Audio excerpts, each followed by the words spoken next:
Yes, definitely. And as we progress now on to talking about how we actually kind of created our own curriculum, this a lot of these examples, might directly work in your environment, but some might need tweaking, and some might simply not just work. But if you understand your participants as well as as well as you need to, you'll be able to get a good gist of that. Very much good gist of that. Yeah, and that's how you shape the curriculum, because the key thing, I mean, the main thing, my vision at the start of when I started this project and then got Steve and Harrison involved with it, and we made it a bigger project, was I really wanted to try and make that professional environment, but with a vision that aligns to the wants and needs of an amateur player and that amateur level. Because I think you described it best, actually, Harrison, it was professional with a small p. Yeah. And how we can then take that and build that into an environment that makes them players thrive. And that comes down to what we spoke about all the way through, is understanding the wants and needs of the learner, understanding the curriculum, and then understanding the types of activity that we can do around that. So we spoke about this loosely, I think, in episode 1, was how we went around and understood the learners and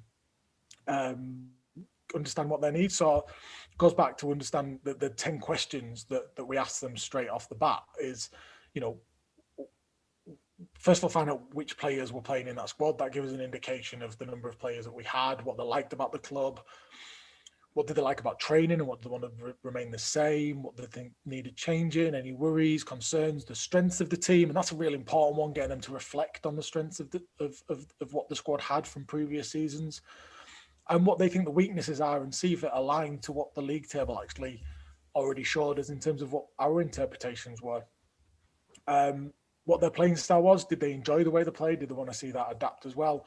What they thought the vision of the club could be. I think,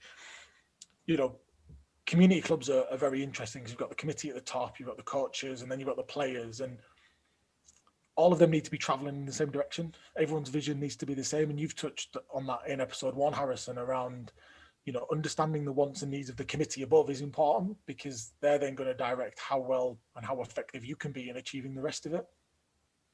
Yes, yeah. Like we said before, especially at an amateur level, for a committee, sometimes it's more important just to get good numbers through the door to training on a Tuesday and a Thursday, just so they can keep the bar takings up. Because that's the lifeblood. For that club, it might be the lifeblood.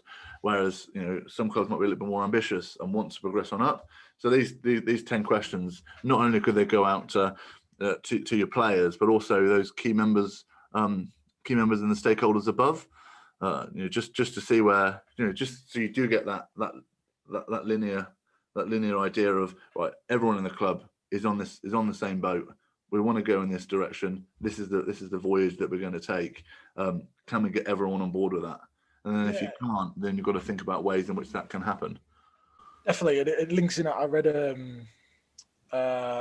you win the locker room first, and in there it talks about culture, and John Gordon wrote that, but he's also written a book called The Energy Bus. Within that, he talks about, if you've got people coming onto your bus, and you need everyone going to be happy to be going to the destination that you want to be going, because any negative energy within that, he calls them energy vampires, takes the bus off course, changes the direction that it's going in. So it's really important that from the committee to the players to even some of the spectators, everyone's got an opinion of what you're doing, and if you're not doing it very well, they're the first ones on the sideline to tell you, or even in the bar afterwards. Get all them on the bus going in the right direction, because that's what's going to make it work.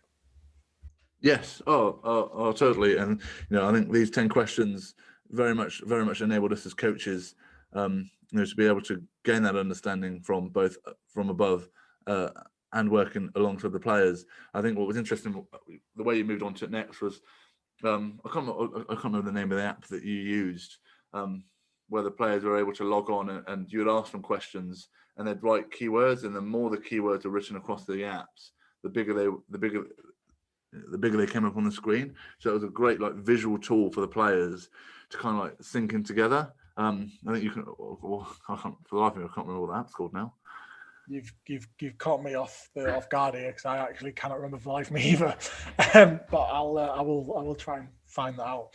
But you're right, that gives people the live information, because as it's coming up on the screen, they can see it, and it's just like a quiz thing really that people can upload in, and the words come up quite quickly. And he's just some of the examples of some of the things that we came up with. Obviously, the words that are in big letters are the ones that was mentioned the most. So training, structure, playing style, defense, depth, game understanding was some of the ones that they wanted to see more in terms of how the team could develop and improve. What they liked about the club, and this was really important, I think, was that it was friendly, the atmosphere was good, the environment, how enjoyable it was. Because one thing I think was unique with Otley is there's two clubs in Otley. It's a small town, but there's two clubs in Otley, and everyone that's at Otliensians is local. A lot of the lads went to school together, so they've already got a relationship with each other. There's already a culture embedded, because they've all got a similar journey to get there, which makes it a lot easier when they have got that good rapport. But what was really clear more than anything is everyone realised that they had that potential to be promoted to the league above. They wanted to get on the bus and travel in that direction to be successful with promotion, but then also because of the Twickenham carrot, which does help in terms of adding that extra layer of commitment, they wanted to get to Twickenham and play in that final there as well. So the 10 questions really highlighted to the coaching staff that actually we've got an exciting opportunity here to have an impact on this club, and like I said, get it going in a direction that it needed to be.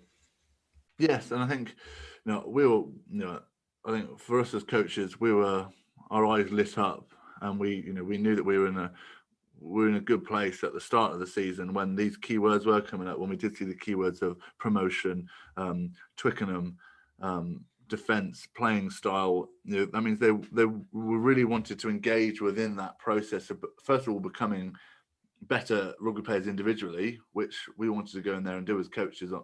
I know that I did personally, but then also create a better team playing style as well.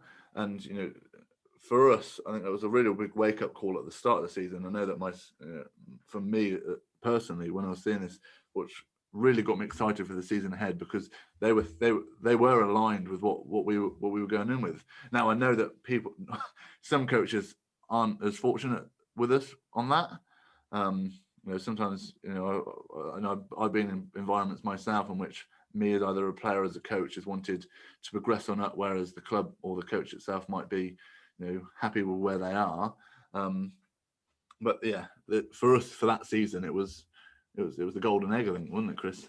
Yeah, but on that you also get the other side of the coin where the committee have completely false view of what should be happening in terms of what they've got available to get them where they be. So the vision doesn't align with actually the reality of what there is in front of you. And I think that's why this task is really important, because I think this is going back using John Gordon's analogy as well. The downside an amateur club has got is you can't kick anyone off the bus if they don't share your vision, because you might not have any players left.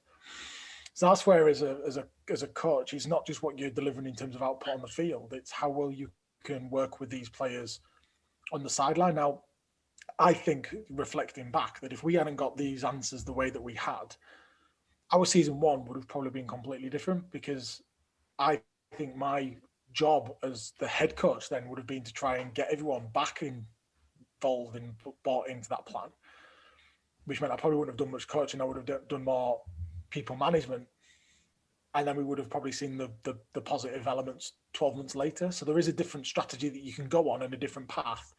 If you don't get these results straight away, you just have to then reshape your long-term plan, because you might have to move things around for it to fit. And I think that's important to sort of understand.